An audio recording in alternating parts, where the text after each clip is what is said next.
it'll say, are you feeling better? Thank you. Well, you're in trouble now. No troubles.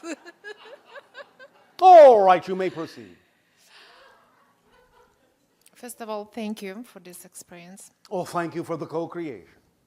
My question is Speak about. up, speak up. My question is about acting on our highest excitement. You always mention that. What a coincidence. We talk a lot about that.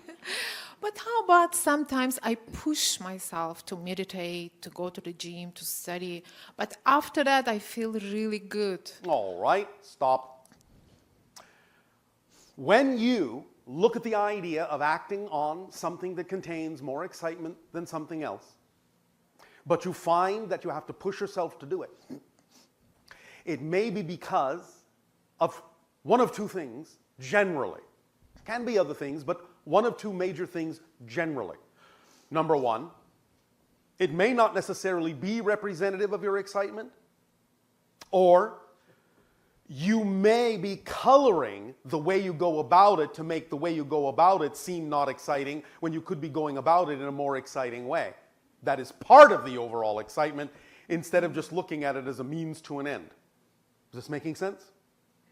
In other words, you have to have the ability to discern what is really representative of excitement and what is not, or what you may be making look like it's excitement that's not, or what may be not your excitement that is, that you're making look like it's not your excitement.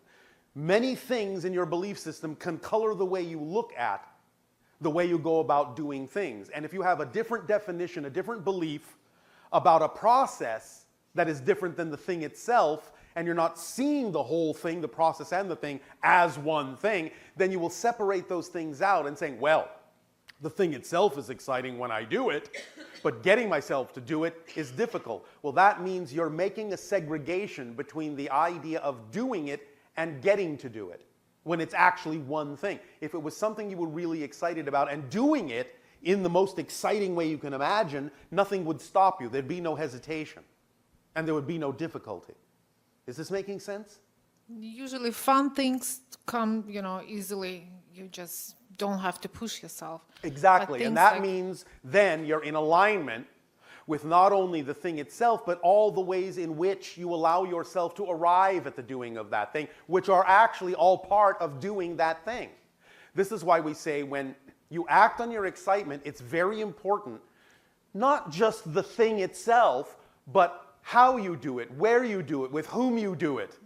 All the components have to be in alignment with the excitement, or it's not really a holistic definition of the thing that excites you the most. Do you understand? Yes, makes So sense. because you have to push yourself to do things, that only means that either you are coloring the way you're going about it, and there could be a more exciting way you could go about getting to that and doing that thing, and you have different kinds of ideas about what getting to do it means, or it's really not necessarily something that excites you at that moment and you're forcing yourself to do it when you could be doing something more exciting. How to distinguish?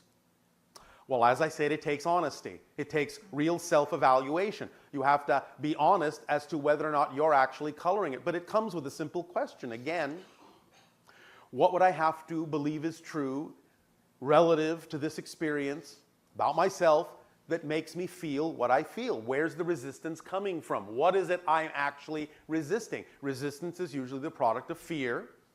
So even though a thing may excite you, there may be something you're attaching to that thing, some belief, some definition, that for some reason dampens the excitement, and dampens the excitement in certain aspects that are connected to it. So you have to look at it holistically. So let's ask these questions to be more specific. You have used the idea of meditation as an example, yes? Yes. When you're doing the meditation, are you excited about doing it? Yes or no?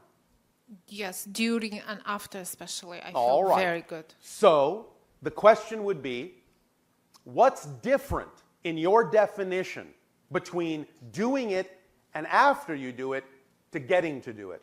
What difference in definition are you making between starting to do it or going to do it as opposed to doing it? What's the difference? Laziness, let's say. I don't know what There is is really this. no laziness. That's really not a realistic answer. Because again, it's not that you're lazy, it's that you're resistant. And you're resistant to something specific. So what is that specific thing in your mind going around in the unconscious mind that causes you to resist doing a thing you say is exciting? There has to be a definition there that doesn't make it look exciting, or you wouldn't feel resistance to doing it. You would just do it. So what is the definition you're holding on to that makes it difficult for you to do something you say is exciting? What are you afraid will happen if that's exciting too? Basically nothing. You I'm have to be afraid of of something. I don't know at the moment, maybe. Speak up. I don't know the answer yet. Yes, you do. Really? Absolutely. You're just not being honest enough yet. Wow. Let's reverse the question in a different direction. Why are you excited about the meditation? What do you think you're getting out of doing the meditation when you do it? Because I connect. I feel good. It feels good. It basically. feels good. Exactly. And you connect. Exactly. All right. And afterward, there is a kind of an afterglow. You still feel connected. You still feel good. Yes. All right. What is it about before doing the meditation that doesn't feel the same way? The same thing happens going to the gym, let's say. It's the I better understand. example. What is it Just- about the thing before that doesn't, in your mind, think that it can feel the same way? What are you making an assumption about that makes the thing before the thing seem to be something different that won't feel the same? Wow. Can you be specific about what it is you don't enjoy about getting to do it as opposed to doing it? Maybe I push myself a lot. Push yourself. For doing things in the right way, right time. All right. And so you are tired of pushing yourself. You resent yourself for pushing yourself. Therefore, you argue with yourself and resist yourself because you think you have to push yourself to do something exciting. But that's a contradiction. If it's really exciting, you wouldn't have to push yourself. Maybe you think you're lying to yourself about those things being exciting. Are you just using them as a cover for something more exciting? Are you using them as a fallback, a default position for something else you could be doing that would actually be more exciting, but that you're afraid to do? Maybe. Well, what would that be? If you were willing to truly act on the things in your life that are most exciting to you, what are you afraid might happen if you did that? Yeah, basically nothing. I know. Just the happiness. Nope, you're not being honest. You have to understand this is a very obvious thing. If you find resistance in your life, it is usually because there is either a fear-based definition or you are assuming you have to do something you don't really have to do. So let's approach the first one and the second one in a different order. Let's say you did not meditate. Yes? Yes. Well, if you didn't meditate, if you chose not to meditate, then you wouldn't feel pushed to meditate, would you? Yes. Would you be all right with not meditating? We'll be fine. Yeah. Oh, all right, so it's not really that exciting then, is it? Is it? If you're okay with not doing it, trust me, you're not passionate about it. Yes. You understand? I understand. All right. That's the key. You're not really doing the things you would actually find most exciting. You're just using stand-ins and pretending that they are, and that's why you resist doing them. Yes, of course, they may feel good when you do them, but the point is your resistance is coming from the fact that that's not really the most exciting thing you could be doing because you're very readily willing to give it up. And if you're really passionate about it, you wouldn't be. That's what you would resist. Okay. You understand the difference? Yes. Yes. Is this helping? Very much. All right. Is something illuminating within you? Absolutely. One more question. Yes. If I can. Speak up. I remember just you mentioned once about control from outside. There is no such thing. There's no such thing. You said there's a game like they want you to believe that they are controlling you. Yes. But it's just a game. Well, in other words, they're very clever, very smart. They know how to communicate certain things. But the greatest power that they have in the negative context is getting you to believe that they have more power than they do. And as soon as you buy into the idea that they want you to buy into, that they have more power than they do, then you give them their power, and then they appear to have more power than they do. That's the game. Don't play the game. Okay. Does that help? Very much. Thank you. Go and find something that you're really excited about. Thank you. And then there will be no resistance whatsoever. It will take a team of wild horses to keep you away from doing it. Oh, wow. Yes? Thank you. Yes. That's yes. when you know you're really acting on your passion, is when you feel you have no other choice. Really, no other choice. As you say on your planet, come hell or high water, no other choice. This is what I'm passionate about. This is what I'm doing. If it's truly your passion, Wow. you will stop at nothing, and there will be no resistance to doing it. Yes? So I act have on to your just passion. find it. That's my, basically. Don't experience resistance by finding out what you're truly passionate about and acting on it. Because the things that you're acting on may feel good, but they're obviously not really that much of an experience about passion, or you would have no resistance to them at all. All right? All right. All right. Thank you. Thank you.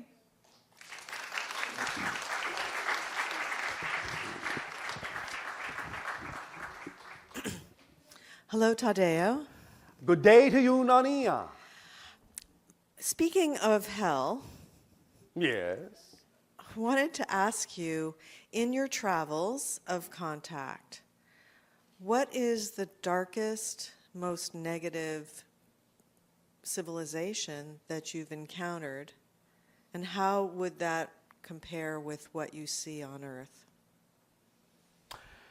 If you wish any kind of a comparison at all, it would be the idea of a civilization that doesn't know that there is any other option other than what it is experiencing that allows it to feel completely and utterly hopeless and despairing.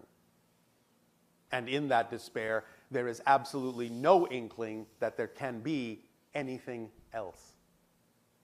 You have the freedom to know there is something else. Yes? Yes. Yeah, we have the The yin greatest yangs. hell is the one you don't know you're in. So, like the ancient Orion system? Closer, but even there were those that resisted. There are dark places you don't want me to take you to. Do you understand? Yes, and in fact, I know that one of the things that humans feel challenged by is dealing with the levels of darkness that are on our planet, that are Yes. expressed on our planet. And sometimes they are relatively dark compared to other places, and that's fine because you are a master class. You can graduate from this. You can transform the darkness into light, which is an expression of your power. And relative to the places you just asked me to describe, you have it pretty easy. So count your blessings. There's always a silver lining. There I is know. always a silver lining. Yes. And so when we're dealing with darkness, Yes. and particularly I've noticed that as people expand their awareness and become more connected with other dimensions and everything, that also what can happen is great fear can come up. Fear of demons. Yes. Fear of negative aliens. Yes. To the point of almost a hysteria. And Yes. and when I say that, I say it with compassion, because if you've ever experienced that degree of negativity being in your face, in a sense, Yes. it is utterly and completely terrifying. Yes, of course, that's what it's designed to be. And so, is there something that you could say about, as people go along on this journey, and perhaps those kinds of negative energies that are so frightening? I just said it. I just said it. Just to count your blessings? No, that's what it's designed to be. It's designed to terrify. Yes, that's its job. That's what it's designed to be. You have the entire spectrum of experience within creation. Some things are designed to reflect joy. Some things are designed to reflect terror. That's its job. That's what it's designed to be. When you know that, it will start to appear simply like the villain in a play that's wearing a mask, but you know there's simply an actor beyond it that doesn't have the intention that the mask is designed to convey, but the actor is playing a part. Therefore, if you understand, no matter how terrifying something may seem, that it is simply what it's designed to play, that starts to remove the charge, because you start to see through the mask, and you start to realize that behind everything, no matter how brilliant, no matter how bright, no matter how gray, no matter how dark, no matter how terrifying, behind everything is the same spark of source and all that is, and there is nothing that's happening that doesn't have a reason for happening. It's all valid, and it's all part of the play. And with Star Wars, I'm remembering that scene where Luke Skywalker goes into the swamp to face his fear. This seems to be some sort of a rite of passage, Yes, or a... it's called your dark night of the soul. Okay, and so can you share with us in that representation, Yes. what exactly... It's an opportunity to recognize the polarity that exists within each and every being, to acknowledge it, to own it, and then to balance it, to neutralize it, to learn from it, to propel you toward what you prefer. Yes? Yes, that we need to get to a place where we don't, in a sense, condemn evil. We don't hate evil. Because you're only hating a reflection of yourself. And that, if you wish a definition of evil, is evil. Which, of course, in your language is exactly the backward form of live. Yes? To not live is evil. Yes? Yes. If you want a definition of evil, then that's it. To not live your life. So when you take a step back from our planet and you sum up all of the negative experiences that beings are having on our planet, Yes. and all the positive energies that are happening on our planet simultaneously, Yes. is it that balance of 51%, as you were saying, slightly in the direction of the positive? Remember or? that there's a difference between experience and the actual mechanism. The mechanism is always 51% positive, 49% negative. If you want to put an arbitrary percentage on it, that will do as an illustration. The experience that you're having can be quite different. But if you know that it's only an experience laid on top of the mechanism, then you will know that even though the experience may seem to be 99% negative and only 1% positive, that experience is still laid on top of a structure that by definition has to be more positive than negative. And that's why you can always find a way to transform any negative experience into a positive one by keying back into your knowledge that the structure underlying it can only be mostly positive, and therefore there is always an opportunity to get something positive out of it, even when it appears to be mostly negative, because that's just an illusion. It's just a play. It's just doing the job that was written for it in the script. Okay, and lastly, I know that many people on Earth, I guess I'll use the word struggle, Yes. with the idea of being on a planet where there is so much negativity. And that it's like it hurts their soul. It's like they can't stand it, that there's so much suffering, that all of these things that put the individual in a state that's obviously a negative state, condemning the negative state. Yes, which adds more negativity and Right. increases and expands the experience of suffering. Instead of using the suffering as a lesson to create a reality where there is no longer suffering, which would be the compassionate way to read the suffering.